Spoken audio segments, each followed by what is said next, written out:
Live, you're watching NBC4LA. News at 6. A woman hauling human remains through a neighborhood in Ontario is in jail tonight, and police have a lot of questions about the victim, what happened, and why. Good evening, everyone. At 6 o'clock, I'm Colleen Williams. And I'm Chuck Henry. Well, it is indeed, as you hear, it's all very, very strange. The circumstances leading up to it are still unclear. The suspect, as Colleen mentioned, a woman from San Bernardino. She was hauling the human remains along Holmes Avenue in Ontario. Jennifer Bjorklund has more of the details. Jen? Sorry, Chuck. Crime scene investigators have wrapped up their work here, and while they don't know exactly if the crime happened here, there is a big hole in the backyard that has evidence that there was a body in it. The backyard of this house was the focus of the investigation today after police arrested this woman, 51-year-old Carmen Montenegro, out in front of it yesterday. She was pushing a trash can full of body parts up the street. Neighbors shot this video of it. She seemed kind of sad, but, not upset or not crying, and I didn't know, what they were doing. And then all of a sudden, they just arrested her. While detectives spent all night following up on leads, they used the daylight to unearth whatever clues they could here, and holes in the backyard found evidence that a body had been there, but no evidence of a crime scene, no basement, no room that showed evidence of a body being dismembered. We're not sure if the homicide occurred here. We do know we have human remains, that is a fact, and that and some connection to the female since she was trying to leave the location with the body. We had like a little powwow. There was like 10 of us neighbors got together, and I told them all what I knew, and everyone was just shocked. The neighborhood is a tight-knit one where everyone is now trying to come up with a theory about what happened and what Carmen Montenegro might have gotten herself into. Carmen was always in trouble. She was doing drugs. But police say she asked for a lawyer immediately, and everyone else in the house who was taken in for questioning has since been released. Do you know anything about that particular house? Is that like a problem house in the neighborhood? Not that I know of, no. But, it's a pretty quiet neighborhood. But they are all talking tonight with widely varying theories on who the victim might be, where and when he died. But, until the coroner does a preliminary report, none of that information will be confirmed to anybody. Live in Ontario, Jennifer Bjorklund, NBC4LA. All right, Jen, thank you. A 14-year-old Orange County girl has irreversible brain damage. She was hit by a suspected drunk driver over the weekend. This is a picture of 14-year-old Ashton Sweet. She's being kept alive so her family can find out if her organs can be donated to others. Her friend, you see here, Krista Mursa, remains hospitalized. This crash happened early on Sunday morning in Irvine. All day long, friends and family left notes and flowers at the crash scene. Witnesses say the driver of a truck ran a red light and crashed into them. Police arrested 26-year-old Austin Farley on suspicion of drunk driving. I'm very angry. I've heard rumors that this isn't the first time that he's drank and drive. It's just all bad. That young lady was in the car. She suffered a concussion. When Ashton's friends return to school at Northwood High School tomorrow, they say they will all wear white to remember her. For the second time in 2 days, firefighters were called out to Dodger Stadium to put out a small fire. This fire reported around 5 o'clock this morning inside a cinder block storage room. Now, this is the same storage room where a fire broke out during Saturday's game. Saturday's fire was caused by paper products catching on fire. No word on what caused this fire. Firefighters now say they may change how they fight fires around lakes and streams. They may limit fire retardant drops in those areas because those chemicals can kill fish and cause other negative impacts on the environment. Now, we certainly see a lot of those fire retardant drops when firefighters battle the brush fires around here during fire season. That orange chemical is called Phosgene. It helps slow down the advance of the flames. The LA Times reports firefighters use about 28 million gallons every year.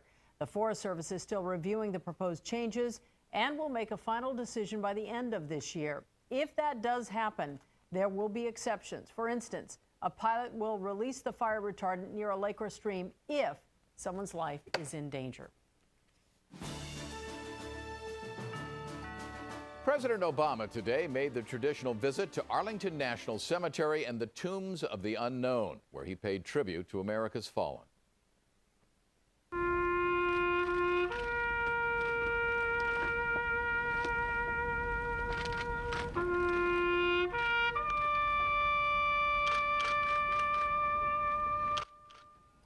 The President and the First Lady stood at attention while a bugler played taps. At the beginning of the ceremony today, the President placed a wreath at the tomb to honor all those who have served and died for our country. Our nation owes a debt to its fallen heroes that we can never fully repay. But we can honor their sacrifice, and we must. We must honor it in our own lives by holding their memories close to our hearts and heeding the example they set. The President also went to Section 60 of Arlington National Cemetery. That is where mostly fallen soldiers from Iraq and Afghanistan have been buried since 9/11. The Sons of the Confederacy held a Memorial Day protest today by displaying the Confederate flag at the Los Angeles National Cemetery in Westwood. Participants say they are commemorating the 150th anniversary of the Civil War.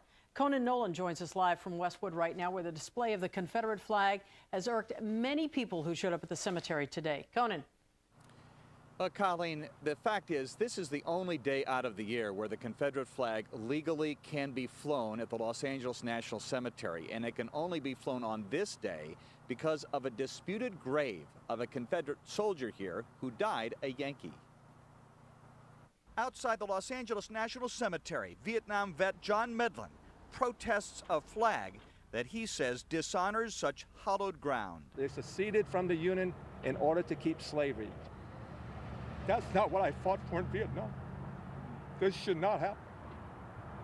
While it has been part of what flies for the state of Mississippi, the Confederate battle flag has also been allowed to fly in Memorial Day celebrations here in the past, which has rankled more than a few. I feel highly insulted every time I see it. Why not have the Nazis and the Japanese and the North Koreans and the Viet Cong out here? A group known as the Sons of the Confederacy were allowed to fly the flag because of this man. Liza King was a Confederate deserter who ended up fighting for the Union Army, the only man buried here who wore gray. He's buried here because he was a member of the Union Army, not the Confederate Army. Yes, sir. Civil War reenactors here fly the colors of their state regiment while trying to impart the history of a troubled period. We talked to the public about what went on. Are you surprised with how little they know? At times, yes. We do have some education to make up there because they're taught different things or not taught at all. They steer clear of the flag fight. Marv Thompson, an African-American, plays a rebel sergeant. Some would say that reenactment is about history, but a flag is about honor. So they say that's where we draw the line. No, I don't agree with that at all. You know, I'm a Civil War reenactor, basically telling the truth on what really happened out there and what it was about. As it turns out, the Sons of the Confederacy didn't show up today. There was no battle flag controversy today, at least. The only flag we saw today was the ones on each one of the 76,000 graves here at the Los Angeles National Cemetery. I'm Conan Nolan in Westwood, Channel 4 News. Back to you. And there shouldn't be a controversy on Memorial Day. Now, no doubt you've heard of combat journalists or combat photographers, but what about a combat artist? Coming up in a moment, we're going to introduce you to a local man who has been this country's largest contributor to combat art for some time.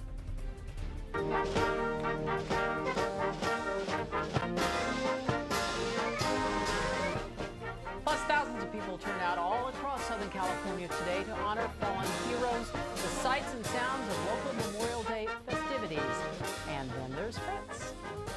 Well, now that we've tweaked the weather toward loveliness, can we just hold on to this for a while? I'll tell you about it with a surf advisory in my full forecast coming up. See you then. On this Memorial Day, we'd like you to meet John Keno, a local vet who has served as an official combat artist for the military during the Vietnam War. Here's his story now in his own words.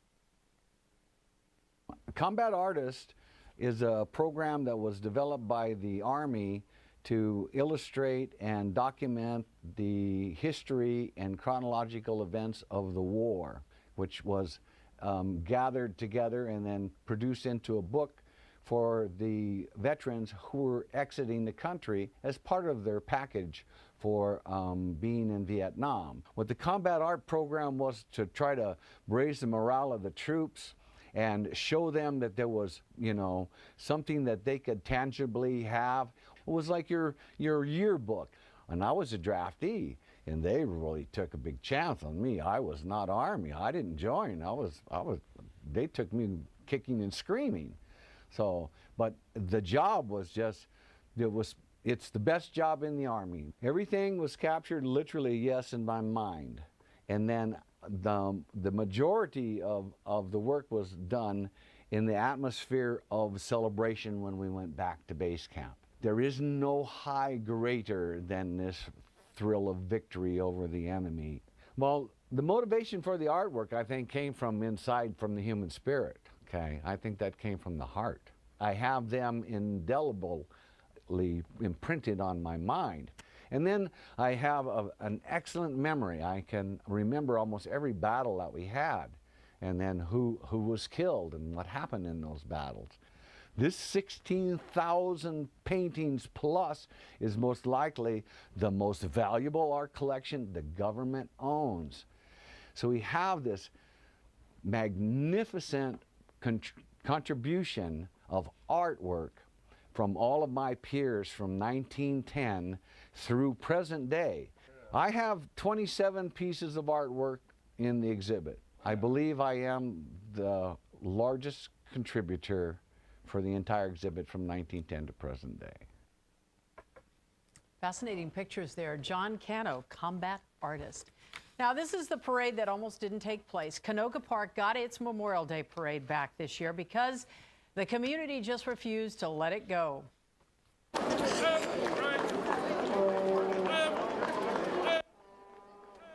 Just a year ago, this community tradition was canceled because of budget problems. The city claimed it would have to pay about $30,000 to stage the parade for cleanup and staging and security and the like. But the Canoga Park Chamber of Commerce decided to bring it back this year, and they figured out how to do it for only $6,000. So the community once again got a chance to salute all of those who have served and died.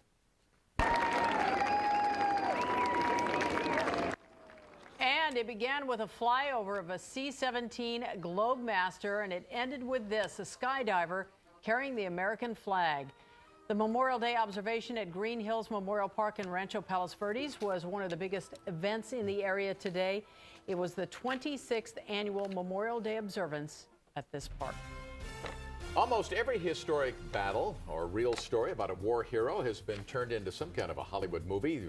Movies like The Longest Day, you got Platoon and Patton, just to name a few. Well, coming up, we're going to take a look at some of your all-time favorites. And as you can see, it's beautiful out there today, a picture-perfect Memorial Day. What about the rest of the week? Fritz Mann and the weather up in just a minute. Give you a hint of what's coming up. We've been sitting here discussing our favorite war movies, and the list is long, but that's coming up in just a minute. So in the meantime... Lots of them are playing on TV. Like over and over again today. Well, it turned out to be a beautiful day. We lost the winds. It's still breezy out there, but below advisory level. Got some high surf for a few days, but great weather. We may tone the temperatures down. Take a look at some currents around the Southland. Just to give you a sampling on a beautiful, beautiful afternoon. 70 right now out in inland Ventura County, Santa Clarita. 73 at Van Nuys, 65 downtown, and 75 degrees up in the Antelope Valley. So we have a little momentary high pressure area. That storm that made us unstable yesterday, and everybody swore it was going to be a full-on storm. It was to the south. They had 1/10 of an inch of rain down there. Has moved over into Wyoming. So we have a little high pressure, this sort of momentary flat ridge of high pressure before we're affected by lower pressure, which will spin off frontal systems to the north. And as those fronts spin off and go inland to the north of us, we're going to deepen the marine layer, sort of cool things down, increase the onshore flow, and sort of just take the edge off some of the warmer temperatures. But tonight, the only marine layer ought to be relegated just to the immediate beach and probably not inland. West winds at 15 miles an hour. Turning sunny tomorrow with similar temperatures, and then Wednesday we're going to tone the numbers down noticeably. We'll turn partly cloudy, a few more clouds, 5 to 8 degrees cooler inland. The beaches, however, will stay just about the same. All of the red areas are surf advisories, Ventura County coast, LA, Orange, and San Diego. And that will start in effect at 3 o'clock tomorrow morning and last till 3 o'clock on Friday morning. These are 5 to 8, some sets to 12.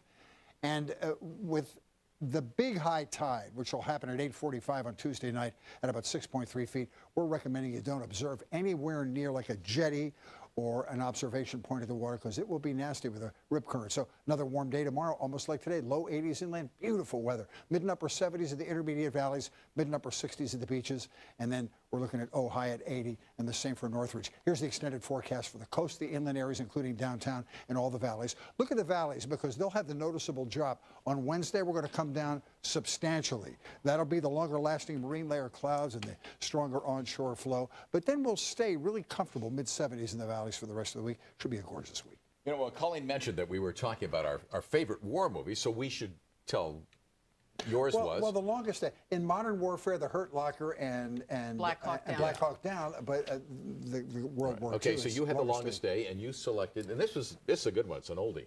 It's one I watched with my dad, actually. 12 O'Clock High, and of course, I Black had Hawk Down. Anything that has to do with air. And mine was The Great Escape, just because I love that movie. They're all I think good. I've got most of the lines memorized from that. But you know what's really interesting is Kerry Burgess is going to look at how war movies actually evolve in Hollywood. From the very first film ever to win the Best Picture Oscar, Wings, in 1927, Hollywood has been telling war stories from every angle, every continent, and every decade. And when the movie business does it just right, war films become classic cinema, whether because of how it shows battle or because of how it shows battle scars. Say something else. By the very essence of war, there is a dramatic opportunity to examine every emotion, from courage and bravery to fear and cowardice, from heartache to loneliness, insanity to genius.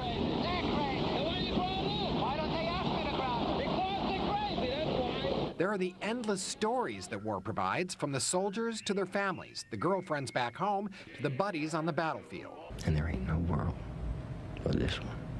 I seen another world. I like to hear the bombs go off. Have you been to war? No. You haven't? No, and I'm not going to go. And there are the countless sensory overload chances that planes and bombs and ships and gunfire afford a filmmaker. I love the smell of napalm in the morning. The action itself, and if there's like a little drama in there too, so you'll be captivated by the story and development of the character. We all have a slightly different list of bests when it comes to war films, based sometimes on how Hollywood attacked the subject or on the attacks themselves. Special effects, a lot of,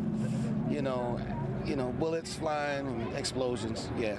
And yet, the story about a person or people. A good storyline, a good plot, it helps if it's based on some true events. And as the wars changed, so did the films about them.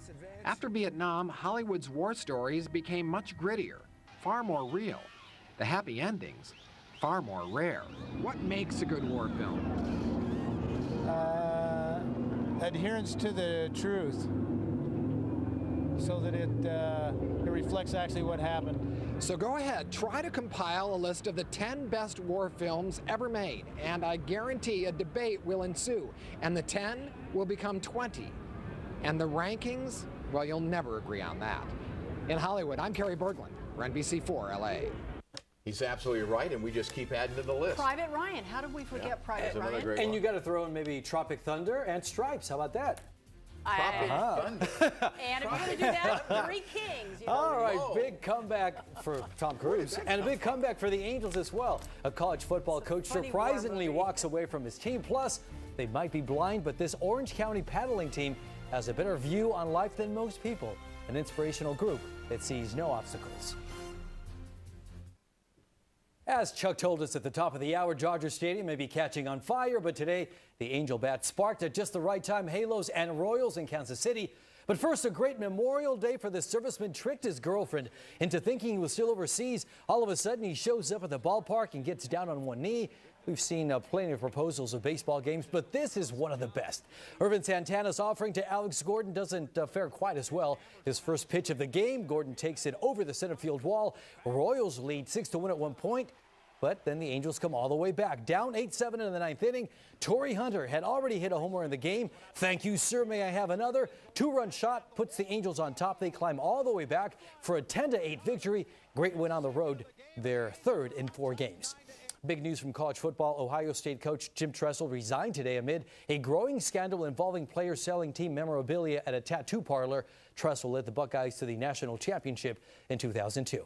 And a championship is exactly what these fans want today in Boston. Bruins faithful cheering as their team left town. Bruins on their way to Vancouver. Of course, Game 1 of the Stanley Cup Finals is Wednesday at 5 o'clock. You can catch that game right here on NBC4 LA. Well, we all have a tendency to take things for granted, friends, family, even our basic motor skills. But there's a team in Orange County that doesn't have the luxury of sight. They take nothing for granted, and now their opponents take them very seriously. 69-year-old Sandy Burton doesn't let her visual impairment get in the way of an exhausting weekly routine. Training alongside her blind outrigger paddling team. As you'd expect, Sandy is the envy of the senior citizen complex she lives in. They're just totally amazed. They think, I can't believe you go down there and you go paddling 3 times a week. And I thought, yeah, while they're sitting there in the clubhouse playing card games, I'm paddling. The Makapo Canoe Club makes quite a splash wherever they make an appearance, since they're one of a kind, always racing against sighted teams. They're usually amazed because they don't realize at first that we can't see. Okay, guys, you ready to go? Among those in awe was Kirsten Williams. The lifelong paddler met the team in Hawaii following an 18-mile open ocean race. I just could imagine what it was like to set out to do something like that, something that you'd never tried before and without any ability to see what you were doing. The other thing I want you to add today is your leg. Based on that courage and dedication, Williams didn't feel the Makapo team had to settle for last place every time they hit the water, so she offered to coach them. Beautiful work. That was 4 years ago. There are no more last place canoes full of blind people.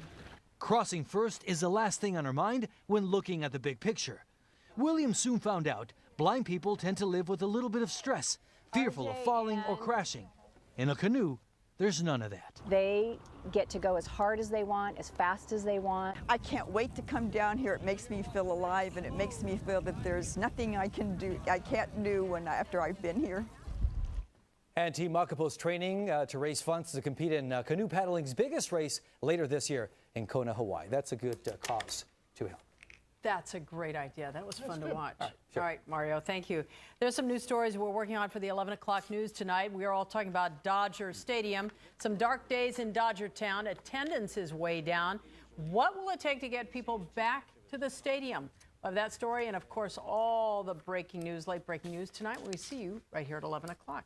Okay, and we'll go out with some video of Venice Beach on this beautiful day. You know, the bodybuilders were out there. Everybody's having a great time on Memorial Day. There are the guys all lined up, and women as well out there. I think that's a good way to end the show. I believe you might be right. There's something for everyone in this newscast today, right, Chuck? It is. Kate Snow is substituting for Brian tonight on the NBC Nightly News, and we'll see you back here at 11. Good night, everybody.